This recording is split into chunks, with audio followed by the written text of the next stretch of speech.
Hello, I'm Mike Swaddling and welcome to the Croydon Constitutionalists' 4th Pubcast.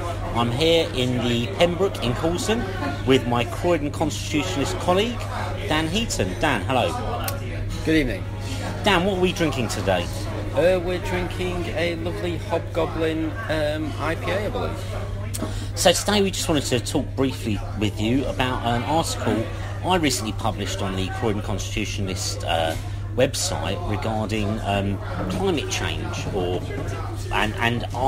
entitled "Are We Really So Green as to Believe This?" So, just a sort of brief synopsis, and go online and have a look.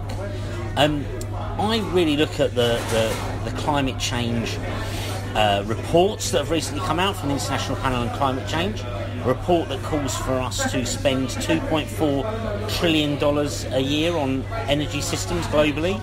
And calls for a change in us moving away from eating meat, dairy, and eat locally sourced food. All those lovely turnips for us Brits. The real synopsis is something I must thank someone called Dennis Prager for, a talk show host in the States, which is climate change. 3 questions. Is the globe warming? It's not climate change. It's either warming or it's not warming. Is it warming? That's a key question. Is the warming man-made? If it isn't man-made, the prescriptions of cutting carbon dioxide gases and emissions are really pointless. So why would we do it? And thirdly, will the warming be catastrophic? If all that happens, and the globe is warming, it's man-made, but all that happens is we get a bit warmer for a couple of weeks, well, who cares? Is it catastrophic for us to fundamentally change the way we live our lives today, and really change the basis of the whole world economy? I think those are important questions to have answered before we decide what we're doing. Dan, keen to get your thoughts on what do you feel about the whole concern around climate change? Well, clearly, if the climate is genuinely changing in a direction which is going to be damaging to people, then we do need to be concerned about that. However, a lot of the time I just think it's just literally the weather, not actual significant climate change. This whole climate change politics, first of all, don't forget, it used to be called global warming. When they realised that actually the world wasn't really warming up, or they couldn't necessarily prove it exactly, because, hey, when did they first start checking the temperature? They changed to climate change. Well, the climate changes all the time. Clearly it does. Key to all of this, I think, is that there is an industry that's been developed here. So if you're at university, you're doing a postgraduate study, anything to do with chemistry or biology or anything like that, if you want to get a grant, what you do is you say the effect of climate change on X. This may not be worthwhile study at all, but it does get you through a few years and hopefully pays for your PhD. This is what is going on in terms of the academia. In terms of industry, the attack on fossil fuels in the Western world, if you like, the developed world, is just flatly ridiculous. China doesn't care. China is taking lots and lots of jobs from the West because it has cheap energy, because it's prepared to use fossil fuels, whereas we're no longer seemingly prepared to use fossil fuels. Therefore, we're moving to green energy development, which is going to be very costly, and it makes us inefficient in industry. So what is the point in us doing all that, assuming that climate change is caused by carbon dioxide, etc., etc., if China are just building more and more and more coal-fired power stations? It's just craziness. And lastly, I'd say as well, that a lot of the green lobby that are in favour of moving to wind energy or all this sort of thing, they're extremely against nuclear energy. Well, nuclear energy is very, very efficient, and it's much better in terms of fossil fuels, in terms of carbon dioxide emissions, and obviously coal-fired power stations. It's relatively clean. Now, you do have to do something to deal with the what's left over after you've produced the energy, but it's actually relatively clean energy. But you'll find all of these organisations like Greenpeace and what have you, they are totally against nuclear energy. They just think basically you should put wind turbines up all over the place and kill lots of birds. That's the clincher, isn't it? If you're really concerned about global warming, and let's not call it climate change, about global warming, what you're going to do is you're going to look for real energy alternatives. If what you're really concerned about is industrialisation and the advancement of humanity, then you don't want nuclear power.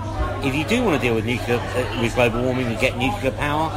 If you don't want to deal with it, what you actually want to do is stop human advancement, which is what I think a lot of the Green Lobby wants to do. Then yeah, nuclear power is also for some reason unreasonable. In fact, anything beyond living in a cave is unreasonable. Just something on the article I want to draw out is, of course, the reason I insist on calling it global warming is because, of course, the Romans grew grapes on Hadrian's Wall. We can now farm grapes again in Kent. Yes, the globe has got warmer in that sense, but it's not as warm as it was when the Romans were here. The Vikings farmed in Greenland. Not so much these days. The globe, no doubt, temperatures may have gone up in Greenland, but not as warm as when the Vikings were around. And of course, the Great Khan, your mate, my mate Genghis, rose around the 13th century and conquered great vast parts of Asia generally, because of global warming in his part of the world. Again, no doubt Mongolia may be warmer than it was a decade ago or a century ago, but it ain't as warm as when Genghis was around there. You know, all these things fluctuate all the time, and even if you've seen fluctuation in your lifetime, on a scale of things, it's not fluctuation like we've seen before. Ice Age. I mean, you know, that's climate change. Yes. Okay. The weather, the temperature, the average temperature being 1 degree higher or something like that over the course of 50 years is nothing compared to ice ages, or the medieval warming period that you referenced just then. All of these things occurred before fossil fuels, before we were allegedly emitting so much carbon dioxide. Why they occurred, I don't know. You know, I'm not the scientist here. You know, sunspots or volcanoes or what have you. But that was nothing to do with man. This man-made global warming or man-made climate change is unproven, as far as I'm concerned. And of course, we're recording it at this time of year. Christmas time, for those that don't know. We're just in between Christmas and New Year. And the reason we have a memory of Christmas as a white Christmas, we think of a snowy Christmas, is because Charles Dickens' youth in the early 1800s, we went through something called the mini ice age, where the Thames would freeze over and they would hold great festivals on the River Thames, and indeed include bonfires on the River Thames. Now, most of my life we've never had a white Christmas. We've definitely got a white Christmas this year. In fact, it's quite mild today. We definitely have never had the Thames freeze over in my lifetime, and in most of Charles Dickens' lifetime it didn't freeze over, but as a child it did. So when he wrote his memories of Christmas when he was an adult, it was the white Christmases of his youth, and that's why we think of that today, from great novels like A Christmas Carol.